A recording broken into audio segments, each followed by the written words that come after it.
Addison, welcome to the GROUPEX podcast, mate. It's good to have you on the show. It's good to be here, Tony. Thank you very much for having me.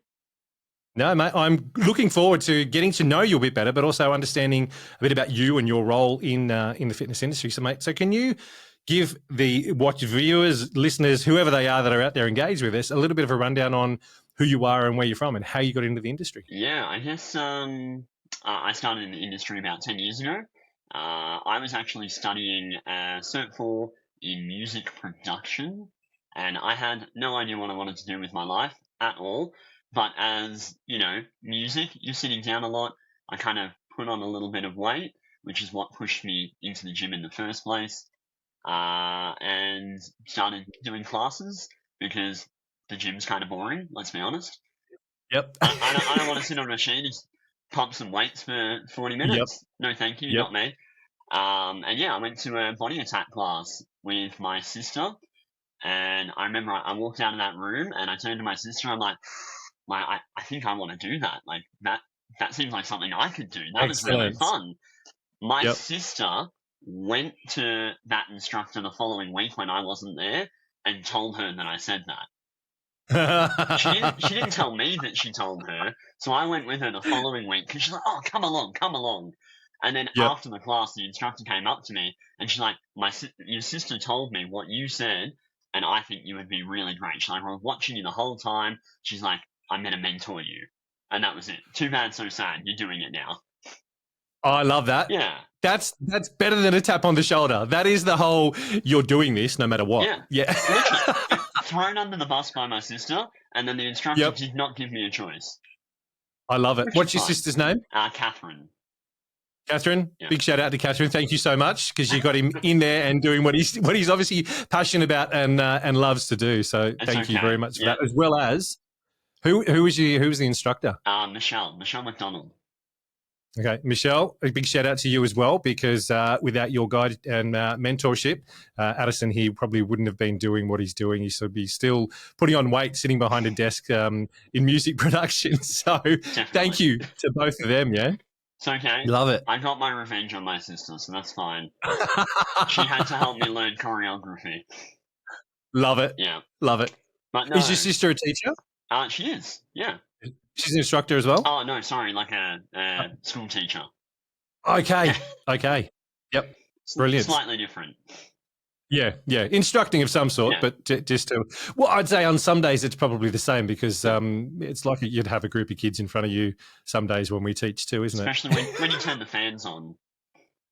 Too early. Yeah. Or one track too early. Yeah. Chaos just explodes. Yeah. I love it. So Attack was your first program that you got into? It was my first program that I got into, yeah, technically. But the first program I trained in was Cycle. Oh, wow. Okay. Yeah. Yep. So my body attack training wasn't until March 2014, and I managed to get into a Cycle training, I think it was December 2013. I didn't have any of the other qualifications that I needed, but I'm like, I'll do it now, get it out the way. And then the following year, did my attack training. I did my Cert 3 and 4 in fitness, and then it just kind of snowballed from there, really. So, yeah. It's funny. I don't know if you're aware of this. I can't remember if I actually shared this on here or not, that I did my RPM training before I did Cert 3. Yeah, similar sort of thing. Yeah, there was an opportunity that came up in the club. Shannon had said, "Oh, I think you'd be good at this." Threw me in the deep end, sort of the same sort of thing. Went, "Oh, wow, yep, okay, yeah, I think I can do this." Walked out of that, was like, "Holy crap, deer in headlights" moment that you go, "I don't know whether I can do this," but yeah, they think I can, so I'll give it a shot. Then went and did Cert 3, then Cert 4, and then it rolled on for me as well with that. So it's funny the amount of people that I've spoken to as well that it's been a similar journey. They haven't sort of done Cert 3, Cert 4, and then gone, "Oh, yes, I think I want to do this." It's been the other way around for us that are in the group exercise space. Yeah. Different for some of the PTs that have gone from PT world into GROUPEX and then blend the two together. Yeah. But I sort of did the opposite and blended it the opposite way across. So I wonder if interesting. That's a knowledge piece. Is that just because people don't know that they need those extra requirements to be able to teach a class?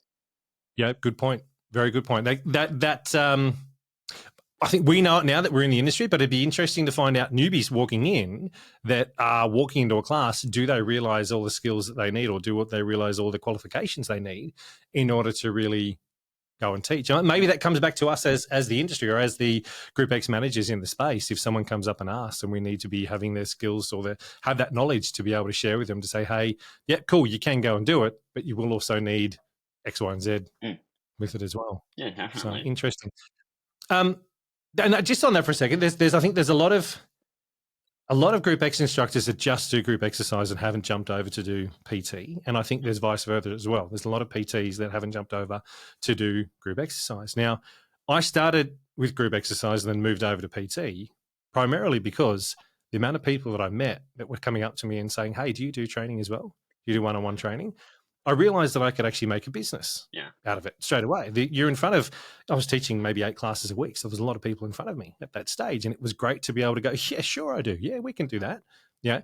I would say to some of the guys out there that are PTs that are struggling, jump over and look at becoming a group exercise instructor. 100%.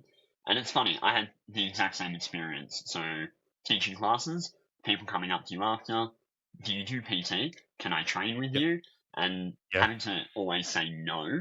And it's like, I'm actually missing out on this opportunity right here to create another business out of what I'm already doing and loving. Yeah. Why wouldn't you? Yeah. Yeah. So true. So true. So, mate, how would you say 2013 was when you first sort of jumped into teaching? Was that when it started? I started teaching 2014, but I got my first program in 2013. Okay. So what's that, 10 years ago? Yeah. It's a long time. Right, isn't it what? With everything that we've been through with the pandemic and all that kind of craziness, it still feels like the pandemic was only yesterday. Have conversations with some people. I'm like, you know what? That was a while ago, wasn't it? Yeah, okay. But no, I mean, you guys, because you're in Melbourne, aren't you? Yeah, I'm in Melbourne. Yes. Yeah. So you guys would have felt that whole pandemic thing a lot more intense than most of the country, for sure. You guys were in lockdown a hell of a lot more. Yeah, it was very intense here, especially like if you weren't outer suburbs and you were in that ring of steel that they were calling it. You were very restricted in what you could do. I was doing online classes during that time. But even that was quite difficult to try and get that. You can't get that same group engagement that you can when everyone's in the room together. But, we did what we had to do. Yeah, mate, so true. We got through it, and let's hope like hell that something like that never happens again, because I, for one, don't want to go through that. That's just, no thanks. I don't know, I reckon the introverts will disagree with you. Yeah. And like, bring it back. We want more. Yes. Still a lot of people out there going, oh, do I have to leave house? Can't I just stay here? I can order my shopping and do my groceries and everything. I don't need to leave. Yeah, got used to working from home with the track pants on. Yeah. Business up the top and party down the bottom. Yes. Mate, I love that. So talk to me then about your journey and how you got into the role you're at now at Melbourne Baths. How did that opportunity come up for you, and what was it that made you go, I want to do that? So I guess I did a lot of stuff really early on, and I was very conscious and aware that what I was doing, while it was fun and I loved it and I enjoyed it and I knew I wanted to do it long term, it wasn't sustainable. So at one point I was doing 24 classes a week, and then I was also doing gym floor, personal training and receptionist work just to make enough money. Not sustainable. So in my mind I was like, okay, need to get into management or something like that where I can have a regular kind of income. That's really hard to break into, if I'm being honest. If you don't have that managerial experience, it's really hard to get that first in. So I spent 3 years trying to get in. I got in to Windy Hill Fitness Centre as the health club manager. So I was looking after gym floor and group fitness. And that was kind of my introduction to it. Did that for 6 months. Then I got promoted and moved over to Bayfit, where they made me the assistant manager and the health club manager at the same time. So that was a really good learning experience to kind of learn the whole overall arc of what happens within a leisure centre. And then from there, I wasn't really looking for work, but this job popped up on my LinkedIn for full-time group fitness management, which I'm sure everyone listening is aware. that Yep. doesn't happen very often. No. Those No, jobs, it doesn't. they are far and few between, and that's kind of Yeah. that's always been that's my goal. It's like if I can get Yep. full time, that's amazing. Yeah. So I applied, even though I was in a good position. I was like, I want to try, and just yeah, I guess I say I got lucky, but Yep. obviously I had the right skills. I was what they were looking for. I met Yeah. the culture fit that they were after, and yeah, I was able to score myself a job at Melbourne City Baths, working under Melbourne Council. Perfect. I think once you're in with council, now you could be wrong when I say this. There could be people out there going, Tony, no, that's not true. I think once you're in with council, you could probably stay there for life. It's one of those places where it's if you've made it, you can stay there and you can just keep going along and doing what you've got to do and make sure that you're ticking all your boxes. They're going to do what they need to make sure that you are still keeping up to date with everything you've got to do. But I know councils here, especially in Wollongong, you can sort of get in and then just cruise your way through and be happy. Yeah, I mean, you can to a point. If that's how you want to run it, you can. Yep. But I guess council isn't going to be for everyone because Yeah. there are, I would say, more rules. If I'm being honest, there's Yeah. more steps that you have to take. There's a little bit more caution around what you're doing to make sure that everyone's safe, it's secure.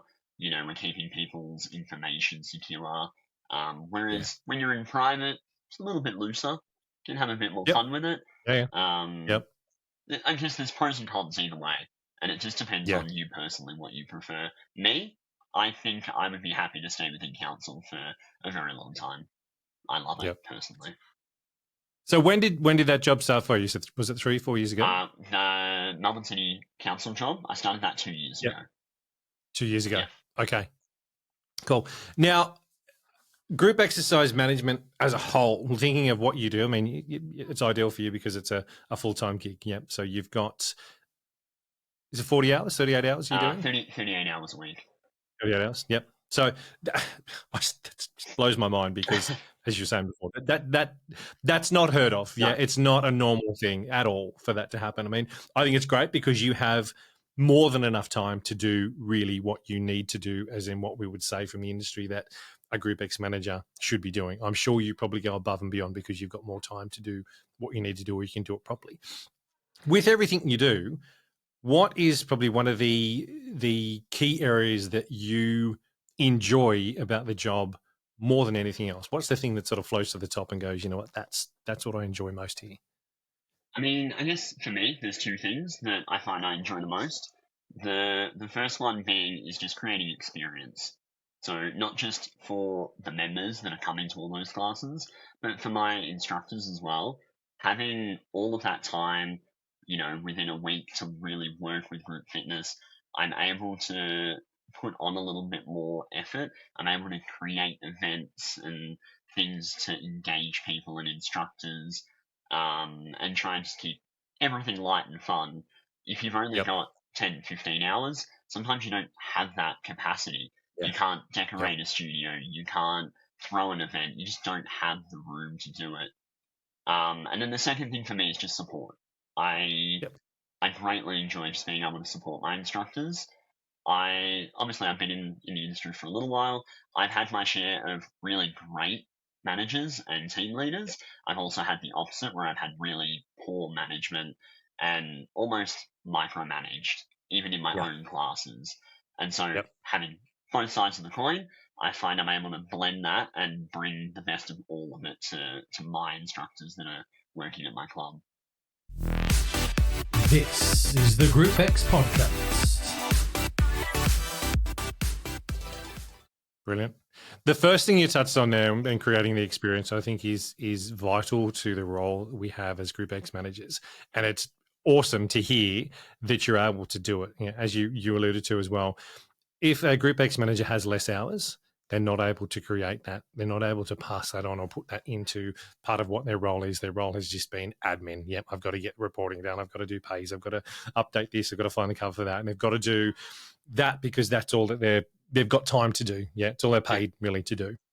The fact that you can help create those experiences, I believe, is really more so what the role is that we do or we should be doing as GROUPEX managers. So that to me makes me smile and makes the inside here go, you know what, brilliant. This is, And it's probably part of why I still believe strongly that it should be a full-time role 100%. As well. Yeah, I'm holding the flag, and will be holding the flag forevermore, that I think that we are as important, if not more important, than the sales team in the gym.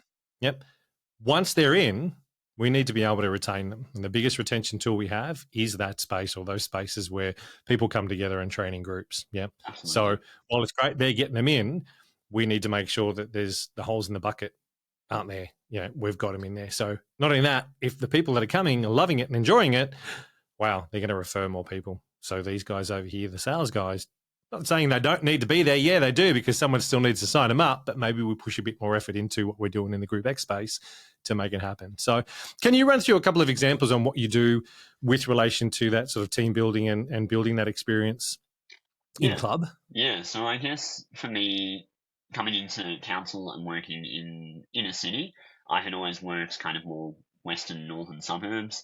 So I didn't know any of my instructors. I'd never met a single one of them before, which was unusual, because I was used to kind of going into clubs and being like, oh yeah, I know you and you and you and you and you. Like, I've got rapport with them. I had none of that. So for me, it was being an actual person and going to every single instructor's class. And not to go in and critique them and tell them how to do their job, more for me to go in, experience what they have to offer, and introduce myself and be like, I'm going to be your new team leader. I started, Monday or whenever I started. And I'm really looking forward to being able to support you and you telling me what you need, not me telling you what you need. Yeah. I like it. Now, without going into detail, I don't want to know instructors' names or anything like that, and we don't want to try and embarrass people or anything like that. It's definitely not what we're about. Did you encounter any conflicts with that when you first went in there? Were there instructors sitting back going, no, yeah, whatever, what would you know type stuff? Or were they all open arms and sort of going, yeah, cool, man, nice to have you here? I have to say, initially, everyone was pretty chill. Everyone was really cool. It wasn't until I tried to maybe change a few things to improve the quality of life of things that you start getting that little bit of pushback. You start grinding on people because that's not how we've done it. That's not how I want to do it. Yep. No, I appreciate that, because what I'm getting at with that is that the managerial skill set, I suppose, the leadership skill set that you need to have in a GROUPEX manager's role, it needs to be so varied. Yeah. One, from dealing with, how many instructors have you got? We're sitting at 45. Okay, so 45 individual people means there's 45 individual personalities that you need to understand, get to know, learn how to manage each one of them individually, because while, we're all group exercise instructors, we're not all the same people. And what ticks my box ain't going to tick your box, or ain't going to float that box or do that box. They're all totally different. The way you interact with me needs to be very different to the way you interact with, one of the other instructors, so to say. So looking at all the different managerial styles we need to have as a GROUPEX manager, I think, is where it's one of those things that we're not born with. Yeah, you need to learn. You need to get that as you go along. And I think having the skill set to be able to, as you've done, deal with that pushback, I think is a lot of GROUPEX managers don't really realize that that's part of the role. We do. I think a lot of them are, I just do the pays, find covers and update the timetable, man. That's all I'm doing here. Yeah. But when you really look at the role we've got, that skill set is varied, and it's not something that, I said, it's not something that you are born with. It's something you got to learn over time, and you are going to fall over. You are going to stumble from time to time. You need to get back up and move on and do whatever you can. I suppose the conflict side of things that you had with the pushback, how were you able to move past it? Can you share, without going into massive detail, can you share sort of like the skills you used to push past it? I guess a lot of the pushback I received was around how I wanted communication to happen. So when I stepped in, there wasn't really a defined communication line. Some people did column A, some did column B, some did column C. So I brought that all into one system, which has been amazing. It works great now. Initially, though, there was that pushback of it's different. I don't know how to use it. I don't want to use it. Why can't I just send you an email? But like when I'm getting 20, 30 emails a day, it kind of gets lost. It needed to have its own identity. And I found to get past that pushback, it was a combination of factors. It was actually sitting down with the instructor, not making a phone call or sending a text message. Those sort of things need to be face to face. If you can get them before or after a class, or even if they're happy to come in, go have a coffee with them, sit down and explain why we're doing the change. What's the reasoning? Not just this is what it is. And then also the benefits, like how is it going to make your job as an instructor easier? Because like they might have a full-time job. They're not doing this 24/7 every day of the week. So for them, I want to make it as simple as I can so that they don't have to think about it and they know that they can do one thing and it's done. And I think educating your instructors so that they know that's what you're doing and you're just here for them, I think that helps a lot. Do you involve your team in decision-making processes, or is it something that is obviously, and I ask that meaning not every single decision you make has got to be thrown out to the team, but when there's stuff that is big impact, do you throw it out to them and get their input so that you can all work together if it's not coming as a directive from council to say, no, we're implementing this and that's the way it is? Yeah, absolutely. If it's something that's going to be big scale, I think other people should have a say because yes, I'm the team leader, but that doesn't mean that I know everything. And other people might have great ideas or ways that you might be able to modify something or something that's going to work better altogether. I think just using that collective mind is always going to be the answer. Yeah. This probably sounds silly to say this, but at the same time, I'm going to say it's refreshing to hear that is being used in there, in what you're doing in your role, because a lot of the GROUPEX managers that I chat to don't understand it. They don't get it. And that's part of the whole reason why I decided to put these series together was so we can share that type of experience and share that knowledge with others that want to listen and want to tune in. And there probably maybe people that go, well, what would you know? Cool. You don't need to be part of what we're doing. But those that want to learn and want to understand it a little bit more, I'm totally on board with the fact that you may share something today that there could be a GROUPEX manager somewhere else in the country that is dealing with a similar sort of thing, but doesn't know how to approach it, doesn't know how to attack it. And I hope that they can grab something from what we're talking about over these series as well to actually understand and learn, reach out, have a chat to us, but also take on board and try it. I think the big thing that I've realized over the years that I've been part of the industry is there's no right or wrong. There's only what works for you right now. And what works for you today may not work in 6 months' time. But you need to have the flexibility. You need to be fluid with that to be able to understand that the key traits you have will evolve. Yeah, all of your instructors, if you're lucky enough to have the same instructor team that are going to hang around and be there for 10 years, brilliant, easier to manage. But knowing since the pandemic how instructors come and go, and as we're all getting older, because we don't get younger, do we? We're all getting older and we decide to go, I don't want to teach that program anymore. That's a bit too intense to me, i.e. falling off the stage with body tack. I didn't say that, did I? Who said that?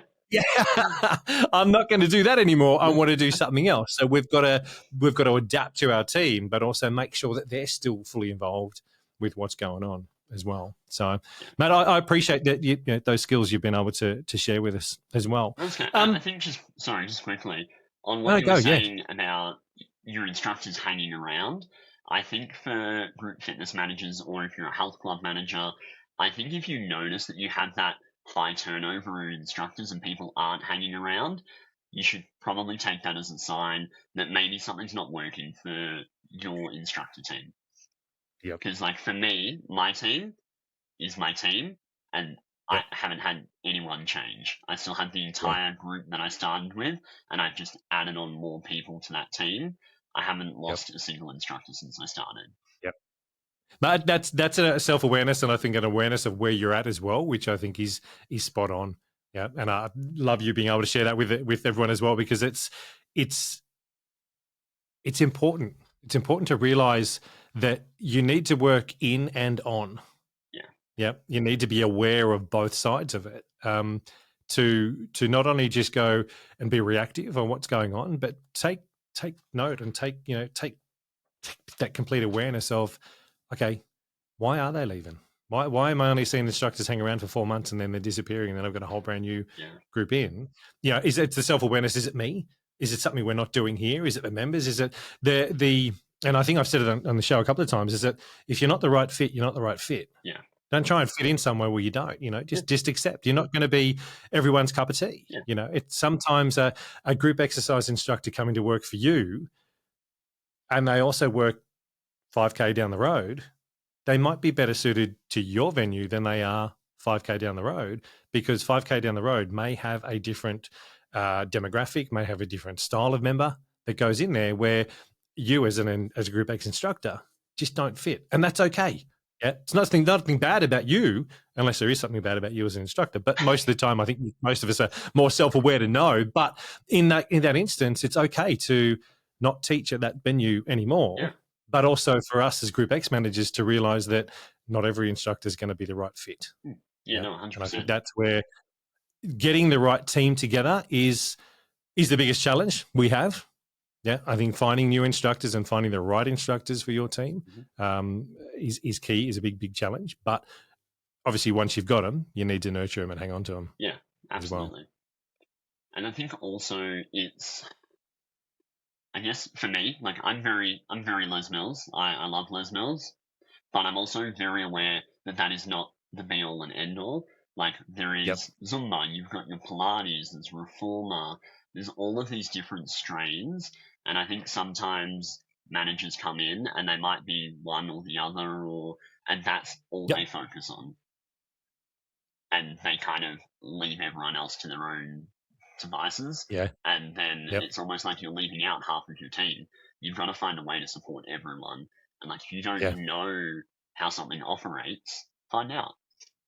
Yeah. Or get one of your instructors to teach you. Yeah. One of the biggest challenges I faced when I first went into Group X management back at Fitness First North Sydney, I didn't understand yoga and Pilates. We had 3 studios. We had the cycle studio, we had the big studio, and we had the mind body studio. And I walked in from, there were probably 4 or 5, if not 6 Group X managers before me that were managing the club. When I walked in, my background was cycle. So the cycle studio was pumping. Yeah. And I managed to push that even more. Almost every single class we had in that space was chock-a-block full. We had 42 bikes, and lunchtime classes, you were getting 60 people rocking up and, 20 odd getting the shits because they couldn't get a bike and all of that craziness going on. The main studio, I had a lot of Les Mills trainers and presenters at that time working at the venue. So we had a good caliber of instructor in there already. But then I managed to grow the team as we had some of them move on to different venues throughout the city as well. But the Mind Body Studio, I'd only walked in there once before. Yeah. So I let the girls in there run it. Now, what I should have been doing was helping them and being a leader and helping them manage what it was. But I was also quite young at that stage. We're talking 20-something years ago now. And I didn't have that skill set in myself to understand, I need to help these guys. But I also didn't learn it because, there's no course you go and do to be a Group X manager. There's Les Mills, the online group fitness management seminar, which is great to give you an understanding of what the role really is. But there's no skill set where you go, okay, I need to go and push forward to do this. So I let them run their own show, which was great. It was working. But I wish now, looking back on it, that I'd actually had that skill set to be able to work with them for all of the team. Yeah. And make sure that everything within that place was pumping. Don't get me wrong, cycle was fantastic because that was my baby. Yeah. That's what I focused on. Yeah. But I also noticed when I left, and I went left there, I went to work for Les Mills in Canberra, that the cycle studio died majorly. But it was because the Group X manager that came in after me, their focus was everything that was going on in the main studio. Yeah. And so that was a skill set that they ended up learning as well, was, okay, I've got to manage everything here. I can't just do like what I'd done before. Yeah. Manage just one or really focus on one, which got it pumping, but then left the other 2 to go as well. How many studios have you guys got at Melbourne Baths? We have 4. So we have our main studio, we've got a reformer studio, a training studio, and we recently added a cycle studio as well. Okay. Yep. And how do you manage do you manage all the studios the same? Are they all different? How is that process work for you with managing your team and your instructors throughout 4 studios? So we operate on Slack. So everything is done through there.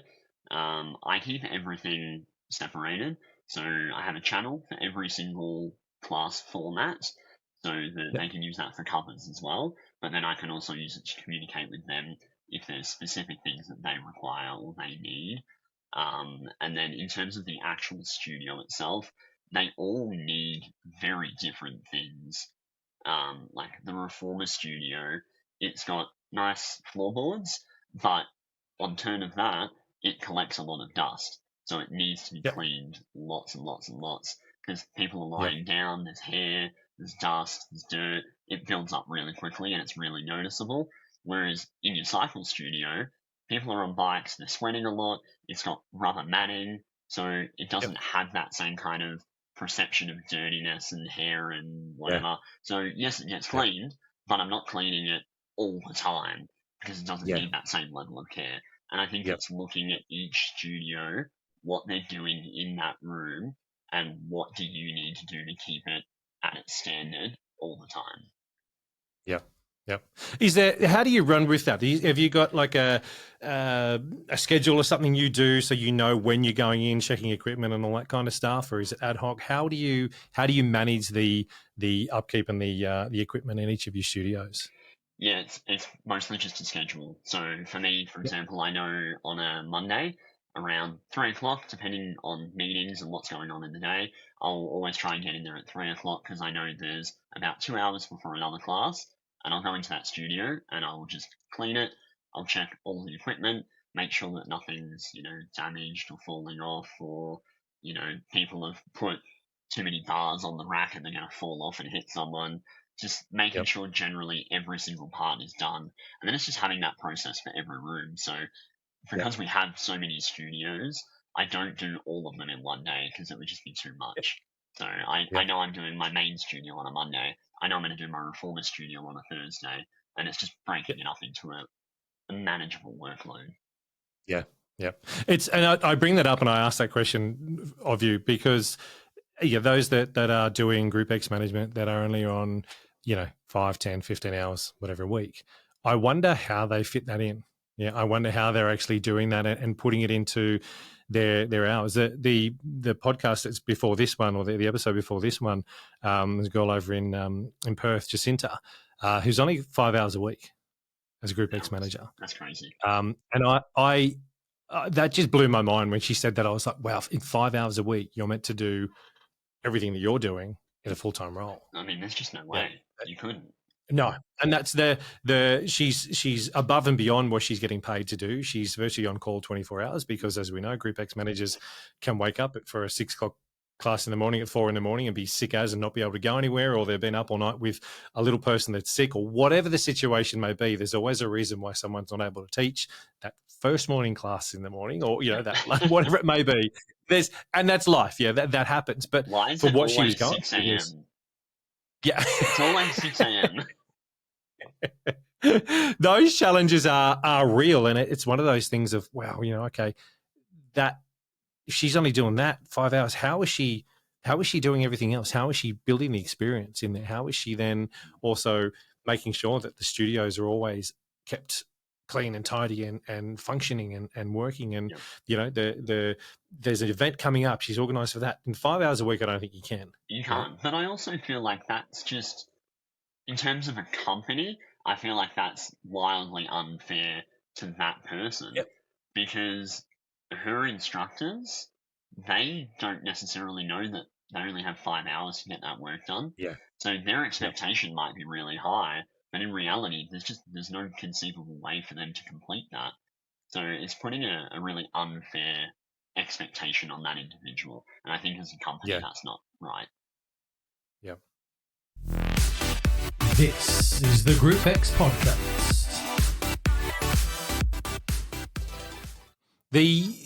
Talking about the girl that's over in Perth, I think that the thing that on the 5 hours a week that she does, she's probably a really good delegator.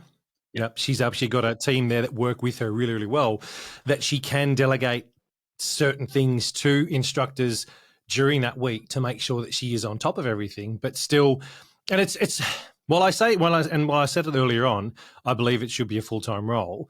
I think that also depends on the amount of classes the venue is running as well. If you're at a venue that's only got 15 to 20 classes a week, it doesn't need to be a full 38-hour job. Yep. It probably can be a bit less, depending on the total class number that you actually have, as well as the total amount of members that your venue has. I think is sort of where it comes to. I think if you're getting up to where you're getting maybe 50, if not more classes per week, then I'd say definitely you need to be having a full-time GROUPEX manager in there to not only run a GROUPEX department, but do everything else that is there that's required of that person. So, go and hang out at reception for a bit in your busiest peak time, whether it's lunchtime or whatever time it may be, and just hang out there. Be there so that members coming through know who you are. Yeah. Oh, that's Eddie. Addison. He's our GROUPEX manager, or he's our group fitness coordinator, whatever your role may be or title may be. So they know who staff are within the gym as well. Yeah.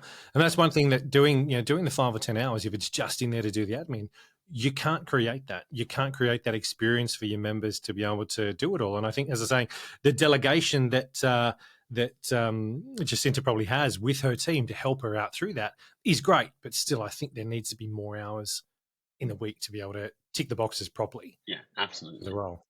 And I think what you said about being able to be present and the members knowing who you are as well is probably a really big one that kind of gets forgotten. I know for me, I work in a couple of centres and I have a manager that I think only gets like 10 to 15 hours a week. And I would be lucky if I see them once in a month. Yep. But that's just because they're not there and they don't have the hours to be there. That's not their fault. But then for a community of people and instructors, they're like, well, who's running this show? What's happening here? Yeah. Something goes wrong. Who do I talk to? I don't know. So I think, having that presence is huge. Yep. Yeah. That's one thing I used to love doing as well was in my classes, I'd obviously get there early, get there 15 to 20 minutes before class and stand at the door greeting people as they come in. I think most people know, watch this, I'll talk to a leaf on a tree and become friends with a leaf on the tree within a couple of minutes of chatting to it. I just don't shut up sometimes. I'm happy to greet everybody as they walk into a studio. And when I first time I did it, it changed the vibe in the room. It really changed. Everyone was like, oh, wow, they felt connected with me before that even started the workout, before I'd hit play on the workout list for the day. When I started doing it at reception as well, there was one afternoon where I didn't have any PT sessions, and at our gym it was from 5 till 6:30 of the night was peak. It was nuts. It was absolutely crazy. When I stood there at reception and said to the receptionist, move out of the way, I'm going to swipe people in, they were like, what do you mean? I'm like, you just handle any inquiries that come through, but just let me swipe stuff, yeah? And so I was a cheeky idiot, yeah? Where are you going tonight? What are you doing? I'm just going to the gym floor. No, you're not. Not tonight. You're going down to group exercise. Then they just walk off and just look at me and go, yeah, whatever, smile. But it was a way for them. Exactly. But it was a way for them to go, oh, he's the guy that's in group exercise. Yeah, that's right. He's our GROUPEX manager. Then I'd have other people that had come through that I knew were going down there. And I'm like, right, so you're going up to the gym tonight.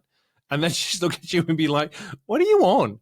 But it was a way to connect with them that I was lucky enough that, while it wasn't, I think we're only on 25 hours a week back then. I don't think it was full time, but it allowed me to do something different and allowed to help create that culture and that community, as you're saying, within the gym. I'd say to any GROUPEX manager, if you've got a spare 5 or 10 minutes during a peak time where you can get there and meet people at the front desk and help out and scan people in, or just be there to greet people and say g'day, you can win so many battles with that alone that can help build culture, one, with your instructors, but also, two, with your entire membership base that is there, which does help in a big way as well. Also, even if you can't get on reception, if you can be at a class before it starts or after it's finished, not to go harass the instructor, but to do the same thing, to chat to members and have that face-to-face with them, it does create that community feel, and people feel like they're in something that means something,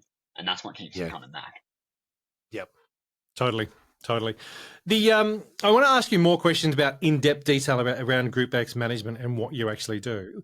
Now, the biggest one for me at the moment is probably conflict resolution. Dealing with either instructors or dealing with feedback that's come through from members, having a bit of a bitch and a whinge and a moan type stuff about stuff. Yep. Have you had to experience that kind of stuff? And if you have, can you run us through sort of an example without going into minute details? Don't talk about names and that kind of stuff. But is there examples or something like that you can share with us that and how you went around sorting it all out? Yeah, I guess the first time I ever had to deal with an instructor conflict, I'll be honest, I had no idea how to deal with it. I didn't know what I was doing.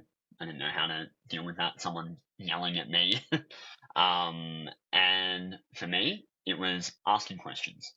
So not asking, obviously, the person that's yelling at me, but getting other people to sit in and assist and help me learn so that I could approach that correctly and not get angry at the same time and, make the whole situation a lot worse. I think you should never be afraid to ask questions. If you don't know how to deal with a situation, find out how to deal with the situation before you put yourself in there, because it's just going to make it worse. And for that instructor, she had lost a couple of classes, just poor attendance, people weren't coming, but obviously, people don't like losing classes, and I understand that. But for them, they thought it was unfair, and they were just like, no, you don't like me, you're taking my classes, you want to get rid of me, blah, blah, blah. And I had to learn how to approach that. And it was a case of explaining that, that's not the case, here's why. And in turn of that, we ended up offering that instructor other classes and to work with them. It's like, we don't want to lose you. You just need to understand that what we're doing right now is not working. And we are a business. So how can we make this business work with you? Sometimes they'll be receptive. Sometimes they'll turn around and they'll just walk away from you. And that's okay. You can't win them all. Yeah. I like that because it's one of those, as we both sort of mentioned earlier on, that there's so many instructors have so many different personalities, and dealing with them all and being able to manage the individual in the way that they need to be managed. Yeah. There's no one management style that fits everyone. They go, right, this is how I manage and you all must fit in line. Otherwise, rack off. As a GROUPEX manager, you need to be able to jump in and go, okay, right, okay, we're looking at attendance as an example for class that's on a Tuesday night at 5:00. It was at 30, now all of a sudden it's dropped down to less than 10. What's going on? To be able to have the skill set as a GROUPEX manager to approach the instructor, to sit down with them and approach whatever plan of action that you've got. You obviously don't want to turn around and go, right, that's it, you're out of here, I need another instructor. You want to be able to give that instructor the opportunity to go, okay, hey, what's going on? Yeah.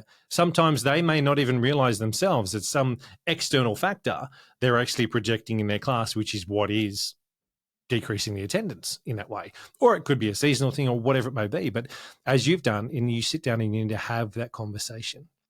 Anything can be worked out. Anything can be worked out by sitting down and having a conversation, an open conversation, walking in there with an open mindset and going, okay, talk to me. Tell me what's going on. Let me try and understand what is happening here. And grab that bit of information, or grab as much information as you can from as many different sources to be able to make an informed decision on what's going on. Your instructor may, in this situation, your instructor may need some assessment. They may need to either have you go into the class or set the video camera up in the back of the room, let them video themselves, sit down and watch themselves. Most cases where I've done that in the past, the instructor actually comes forward and goes, hey, yeah, I realize I've done this. I didn't realize. Yeah, I see that now from actually watching myself, and it helps you as a manager to work with them. But at the same time, pardon me, if they don't want to watch themselves, then sit down with them, watch it together. Yeah, but make sure, I would say to a lot of GROUPEX or anyone in GROUPEX manager that's watching now, if you do that style and you're actually videoing your instructor, don't come in with 500 things written down on a piece of paper and go, right, this is all wrong. For starters, do not worry about their choreography. That's not what you're assessing them on. You're not assessing them going, oh, well, release 56, you're meant to do 4 of them and you've only done 3. We don't care. Your members don't care. Yeah. That's not what we're trying to assess when we assess you. We're assessing that it's safe, effective, you're landing. It's all, everything that we need you as an instructor to do is landing. Because if it is, then your attendance isn't going to be at 15 or 10. It's going to still be at 30 or above. But let's look at why that is. And I think that if you are sitting down and you have assess someone, let that instructor And in most cases, the instructor will see stuff that you don't, because we are our own worst critic in those situations. We will sit there as ourselves and go, oh, geez, I shouldn't have said that. Oh, dear, that was a bit.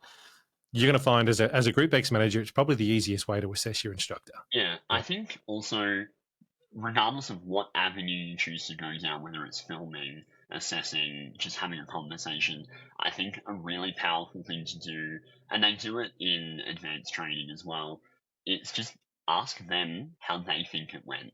Ask them how they felt about that class. Let them tell you, and then you can almost like work with that as well, rather than just like punching them with, this was wrong, you did that wrong, you forgot to do this.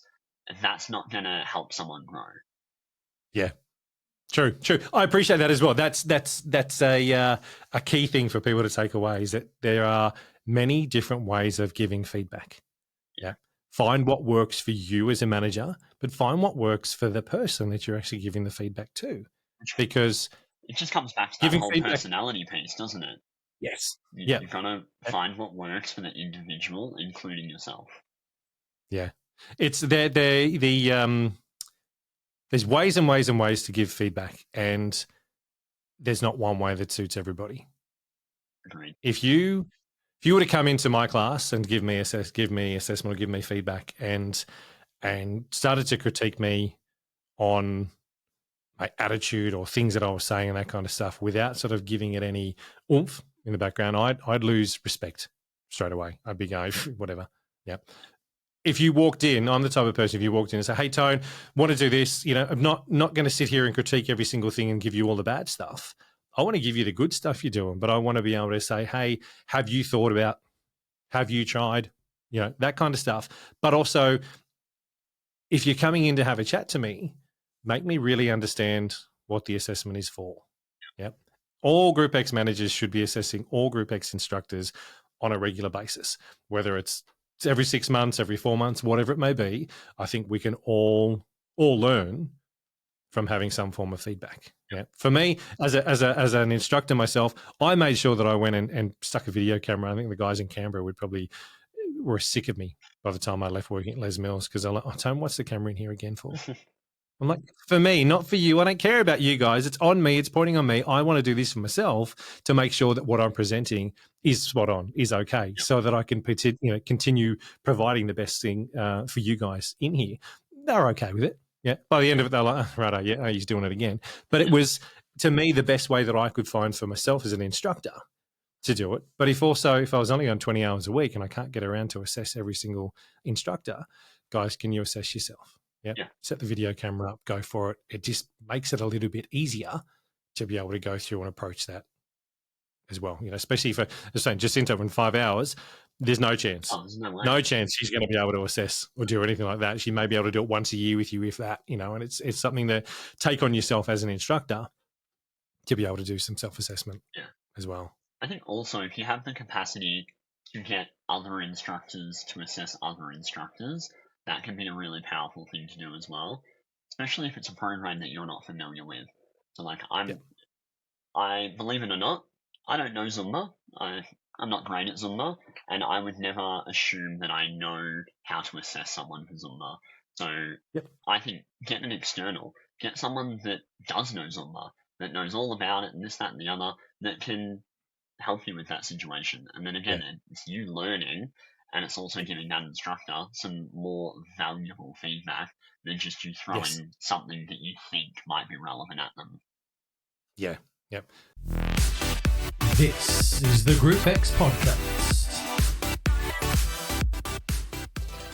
But on just with relation to your instructor team that you've got, how do you work with them to make sure that they continually upskill themselves and are working at their optimum to make sure that what they're delivering for you and your members is always up there? Yeah, I guess for us, we don't enforce it as like a general rule, but we prefer that they have some kind of certification like a AusActive or something like that, where we know that they're doing continuing education.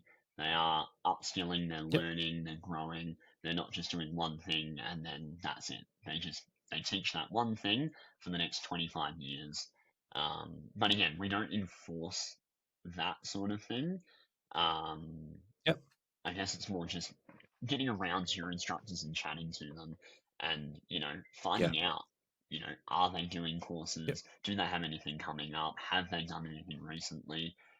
Even just having that conversation, that might spark something in an instructor's head and they go, you know what, I actually haven't done anything for a while. Maybe I should go do a course, and they might go book something. And sometimes life gets busy. You forget, you don't do it. And that's okay. So have that conversation. Re-spark the fire. Yep. Yep. With your Les Mills instructors, is part of their conditions of employment that they must go and do X amount of quarterlies per year or anything like that? Do you guys implement anything like that internally? Nothing like that internally, or no? with having to attend quarterly workshops. Obviously, we do require them to, launch new releases as they come out, and you expect them to kind of teach it for a period of time. I guess with our club, most clubs have like big Les Mills launches and things like that. We don't have that kind of culture around Les Mills within our facility. There's a big group of people that do it, but if you told them we're doing Body Pump 98 tonight, or we're doing Body Attack 120, that means nothing to them. They don't have that mindset, that culture piece. For them, it's just music, it's exercise, and they're enjoying it, and that's all that really matters. So I tend to not give them a strict, like, you have to teach it this date, and you've got to do it until this date. It's like, okay, I want you to start teaching it from around this date, and I want everyone to do it, and if you do it for 2 weeks, 3 weeks, 4 weeks, that's totally your prerogative. As long as everyone does it at some point, and the members all get a chance to experience it, I'm happy. Sweet. No, I asked that because there are some conversations I've had where some clubs are very, very strict with it. It's like, no, okay, out of the 4 that are there a year, we want our instructors to attend a minimum of 3. Yep, they're okay, give them 1 off a year, whatever it may be, but we want them at least going to the quarterlies and at least getting the ongoing education that is provided by their program providers in that regards, to make sure that we know that our instructors are keeping it top notch. And there are other clubs out there like yourself where it's like, you know what, we're going to launch around this time.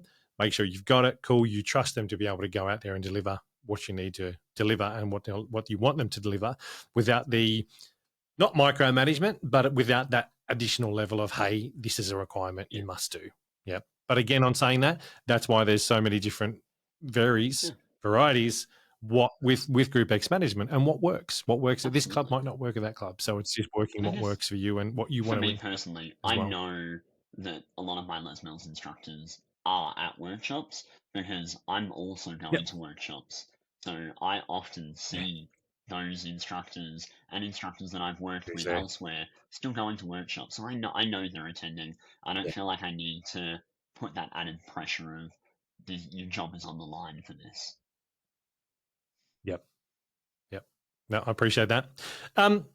With relation to GROUPEX management and the skills that we need to have, the vastness of what we do, what have you found as your biggest challenge so far as a GROUPEX manager? Biggest challenge? I don't know. There's too many. No. I love it, and the reason I ask it is because there's not one GROUPEX manager that nails everything. That is, 100%. I tick every single box. I am the best out there. We all have stuff to learn. We all have stuff to develop on, and that kind of stuff. The reason I'm asking is see if there's anything that you can share that yourself. There's an area where you need to develop, or you can develop on, and if you know that, can you give us some experiences on how that sort of come about in your awareness to go, hey, I tried this, it didn't work. Yeah, I realized then that I've actually got to go and do something else. I guess for me, I'm assuming this is relevant. For me, it's around covers. I struggle with, calling people, and I have that little bit of phone anxiety. Pick up a phone and call someone, and I acknowledge that. That's fine. And for me, it's the skills and learning to deal with that, and being able to make calls to organize covers for classes, not just sending a text message and then being like, oh, well, they didn't respond, so we have no one, the class is cancelled. developing that ability to call people. For me, that's probably been the hardest thing because I don't like making phone calls. Yep. I just don't. I don't even want to Yep. call the Yep. garage to book my car in for a service. Like, I just don't. Yep. For me, I don't enjoy it. Yeah. Yeah. No, look, I thank you for sharing, because it sometimes can be a bit of a confronting thing to be vulnerable and share with that kind of stuff. So I appreciate you letting us know that side of you. I shared this in the podcast that just went out the other day as well with Jacinta, that the other day I was at Philex business event in Sydney. Yep. And there was 3 or 4 different presenters up on the Friday afternoon. And one of them was talking about skills in yourself on how and what you need, what you know of that you need to try and do a bit better. Now, my downfall and my thing that I need to work on is that similar sort of thing with phone calls. I'll talk to anyone, but I will talk myself out of that phone call before the phone call's even happened. Yep. In my head, there's this whole scenario going on that I've actually spoken to someone and someone's been so negative and blah, not interested, blah, and just shuts you down within seconds. That conversation, whole scenario is played out in my head before I've even picked the phone up. Yeah. And that to me is while yes, I've got a skill set, I've got a confidence level within me, I still have that pops into my head sometime. And it's for me, that awareness to go, you know what, Tony, stop. Just pick the phone up. Have the conversation, because you don't know what's going to happen. Exactly. You have no idea. Yeah. It's just whatever's gone up in here has gone, no, I'm going to be shut down within seconds. It's going to be a disaster. They're not interested, whatever it may be. It's just got to be had. It's just the whole, have the confidence to go, exhale, clear your mind, pick the phone up, go. Yeah. And have the conversation, because it'll end in one or two ways. It'll be successful or it won't be. Yeah. But more than likely it is a successful conversation because I've had a conversation. And honestly, for me, like, this conversation that we're having now, that falls under that same bracket for me. This was kind of that next step towards like being more comfortable and being more open and having a phone call or whatever it is, a podcast in this situation, and being okay with it and not psyching myself out and not getting in my head and being like, you don't have anything valuable to tell people. Why are you doing this? It's like, no, just block it out and let it be what it is. Yeah. I'm proud of you, by the way, for coming on and having a chat to me. I know I can be a little bit daunting at times for people, but that hasn't come across at all in our conversation. Yeah. And I'm be honest with you, if I thought it had, I'd be saying to you, dude, yeah, I saw that a bit. Not at all. Everything that you've said to me in this conversation, the way that we're communicating, you have confidence in what you're getting across. You know your skill set. You know what you're doing. There's none of that fear or that anxiety that's sitting there. But at the same time, you sharing it with us, I can completely understand where you're coming from with that, because it's not everyone excels in that skill of, oh shit, I've got to phone someone now. I've got to pick the phone up. I've got to actually go and do this. The lady that is my wife, had that same sort of thing. When she started working from home, I'd be listening to her and she'd be listening to me on my conversation. She's like, how do you do that? And I'm like, I just don't have any fear. I take all the emotion out of it and I just go then and I can actually get on the call and do it. If I think too much about it, that's when I turn into the monster that's up there and shuts the conversation down before I've even done it. But if you remove the emotion that is there and it's just a factual, I'm here to find out some information or I'm here to share some information with you, it comes across that little bit easier to do.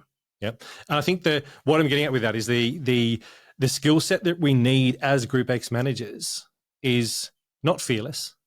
Not at all. We need to have that bit of fear because it's a protection thing that's in us straight away as well. But we've also got to have it's got to be done. It's part of my job. Yeah. Whether that is having a chat to that instructor on the timetable that is your best mate, that is, attendance has started to drop. As your best mate, I'm still going to have a chat to you and go, oi, what's going on here? A little bit easier that it's your best mate, but still it's a hard conversation to have. Hard conversation. Because... And I have lost friends from those conversations. It's unfortunate, but it still has to happen. That's I say not on you as well. Yeah. And I'll say to any GROUPEX manager as well, if you're having that conversation and the person you're having a conversation with, who is your best mate, takes it personally, that's an issue that they have, not an issue that you have, unless you've delivered it completely wrong. But if you have, then I'd say you are aware that you've delivered it wrong anyway. But if you've lost a friendship over it, then yes, it sucks. But at the same time, they need to respect the fact that yes, you're your mate, but you're also a manager in that same space as well. I'll share something with you. When I was working at Les Mills, when I first started working at Les Mills, one of my best mates, Andrew Taylor, was my manager, my boss at that stage. Andrew and I had met when I first got into the fitness industry, and he was my PT.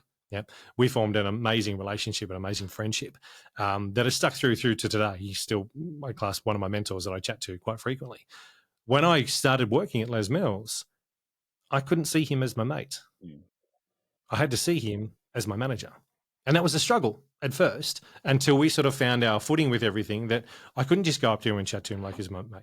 You know, during work hours, no, I had to respect you because you're my boss. I had to find that level of respect for you to go, yep, cool, you're doing what you've got to do in your role. I've got to respect that. Cool. On the weekends, we can hang out and be buddies and whatever, go to the pub and, yeah, sweet, whatever, because we're not talking about work. We're not doing work at that stage. But when I walked in there and I had to do it, it was a challenge at first. But once we got there, it was completely fine. And I would say to a lot of GROUPEX managers, if that is the situation, find a level ground, find a ground that can work for you as a GROUPEX manager, that works for you as a manager, but also as a friend. Would I be safe in saying, and make sure that your friend knows. That's not something that happened overnight? I'm sure that took definitely a decent amount of time to work out how that works for you guys. Yeah, it was. I'm gonna say a good month or two before we'd worked it out. And when you think, if you're working with someone 9 to 5, Monday to Friday for a good 8 weeks, you're in their face a lot. If you're in the same building, you're doing stuff with them and working in a team environment like that, that can pose challenges. It's finding what works, but finding that level or that magic spot where you have enough awareness to have the skills, I suppose, the awareness in yourself to have the respect for who you're dealing with in both ways, from a manager to an instructor, but an instructor back to a manager as well, making sure that you can find that common ground that works for Absolutely. you. So, launches and that kind of stuff, or when you do new releases, can you talk me through that process and what you guys do and share what works, and I suppose if you are doing and what hasn't worked as well? I guess where I am now, we don't do launches. We obviously announce, new releases are coming. We advertise that it's coming, but we don't do any big launches or anything like that. Our studio also is not huge, so we don't have capacity to throw massive events in that room. Our absolute peak is like 20 people, and then everyone's kind of like bumper to bumper in the class. So we tend to steer away from doing big launches and things like that. We focus more on long-term events. But at clubs I've worked at previously, events and launches have gone in a very different way. You've got a big studio, we host a big event, you have a theme, you advertise the absolute crap out of it, and you try and get everyone involved. You want people to dress up, you want people to have fun, have a laugh, and experience that new release or that new program that you're adding to your timetable, to just build that hype around it.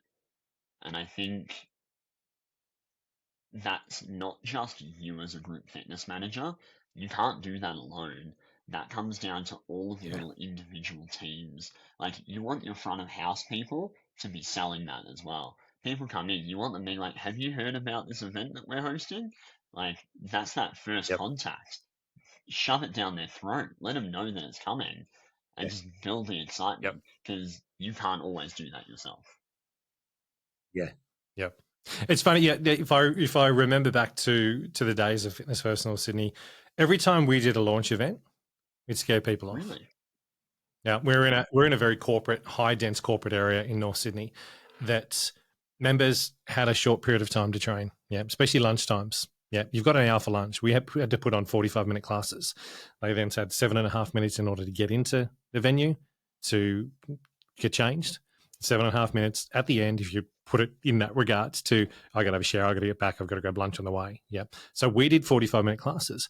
Every time we tried to do a launch and tried to make a big song and dance, bring your friends, that kind of stuff, it just didn't work. Okay. I don't have time. Tony, if you're going to invite more people to this class, well, one, the showers are going to be a lineup. There's ridiculous because I'm not going to get back to work on time. We found every time we did it, numbers would drop. We weren't getting new people in. It just didn't work. Do a nighttime, completely different. after hours, you know what, from 5:30 class, 6:30 class, or 7:30 class, great, we could do it then. But if we tried doing it at lunchtime or before work, just didn't land. So it was understanding our members, but also getting our instructors to realize, hey guys, if you want to do this launch, not every single class is going to be a launch class because it's just not going to work for us. Yeah. If you want it to, you want to be, as an instructor, we always want to have more attendance. We want more people in the class because we know that delivering in a class to 5 people compared to delivering a class to 55 people is completely different. The energy in that room is amazing. And as an instructor, while you're still given the same amount of energy, you're being zapped with 5 where you actually bounce off the others in 55. So we got to the team to realize that, you know what, if we're going to do these launches, it's afternoon classes only, and the launch period may go for 2 weeks. Yeah, that's okay. Yeah, because we're going to have different instructors doing whatever it may be, but working with them to make sure that it works for our members was key. But my point with this is not everything's going to work. Like, as you're saying, you guys don't do quarterly releases, or you don't do big launches as such at the venue you are. But the other ones that you teach at, yeah, they do because they can as well. You've got to work in what happens for you. And so the takeaway for GROUPEX managers is to know what works, because there is, as I was saying, right from the word right all the way through this, there isn't one style that works at every single club. So many different avenues that we look at with that kind of stuff as well. If the people coming to your club are not interested in that avenue, it's not going to work. Yeah. You've just got to recognize that, and that's looking at your membership base. Yep. We found some of the clubs in Sydney in the eastern suburbs, they'd work great on weekends. Fantastic. Their Saturday, Sunday classes, they could have the biggest launches and there'd be double the amount of people coming through. Some of those classes really only held 60 people, and I remember seeing 80 or 90 people in those rooms. And brilliant, okay, body attack or body combat, ouch. Some people might have actually got kicked or punched in some way, but they were able to create that environment and have a massive ball, and the clubs would be pumping, where others in corporate high dense areas just didn't work at all. So knowing your members, knowing your demographic is key when doing your launches. And not only that, but I suppose any event or anything you're trying to do to try and generate more membership awareness, you may need to be doing something later of a night time or at certain times throughout the day where you can get people coming in. Unfortunately, the gym that I was at, we're only a Monday to Friday. We weren't open on the weekends because North Sydney as a suburb dies on the weekend. It is a ghost town. Why most of the training was being done back then was being done in North Sydney Fitness First, was because great, it's a full venue you can use all day long. You don't have any interruptions. You don't have to be in and out of classrooms or dodging other people, that kind of stuff. So it worked for us with that in regards. Just also on launches, from a management perspective, and this is not because I haven't organized a lot of launches in my time, but I've been a part of many, many, many launches, and I think it happens a lot, and I notice it, is the same people launching every single time. It's yes, I love launching, and I want to be included in every launch because the energy and the excitement is fun, but I'm also aware that there's a whole list of instructors that work at the same club that would love to have that chance to launch and have the experience as well. And I do find sometimes managers just do the same people every time. Like, oh, that's my superstar instructor.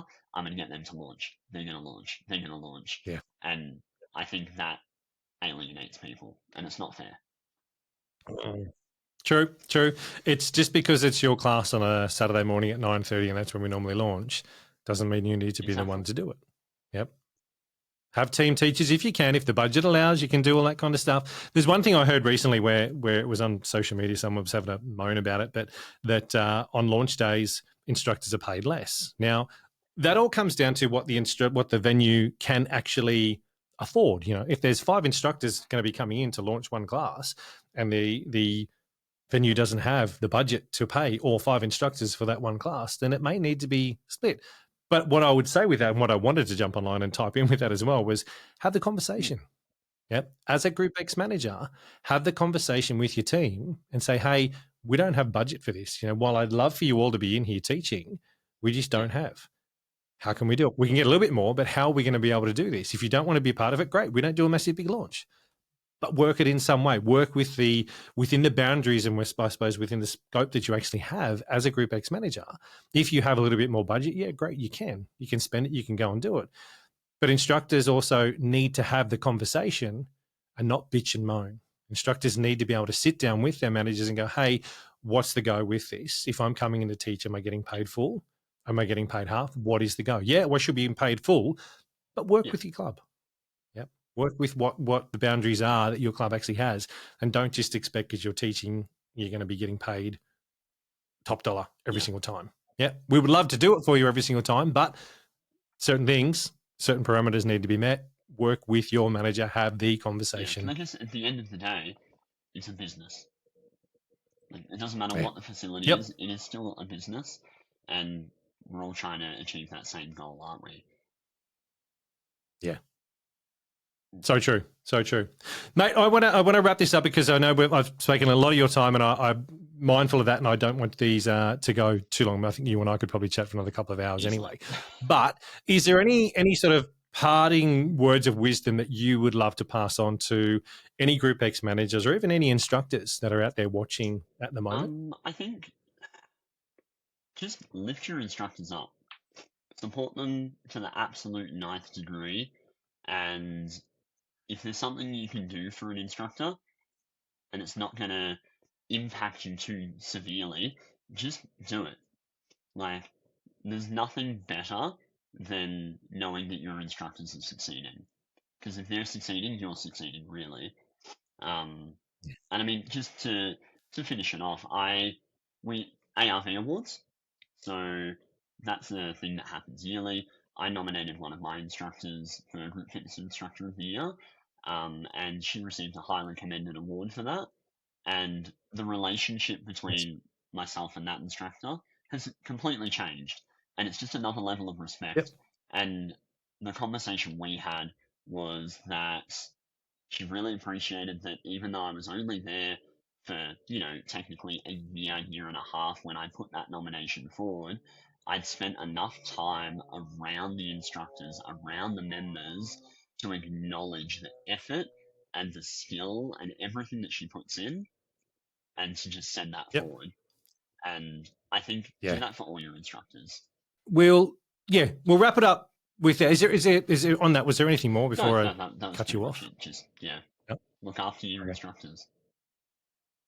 Yeah. Cool.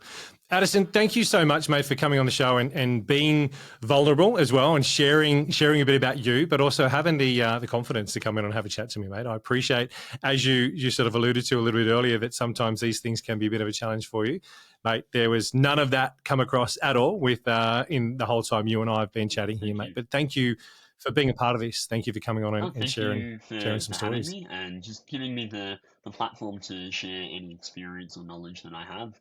And hopefully someone somewhere hears this and they can get something out of it. You're welcome, mate. Thank you. Cheers.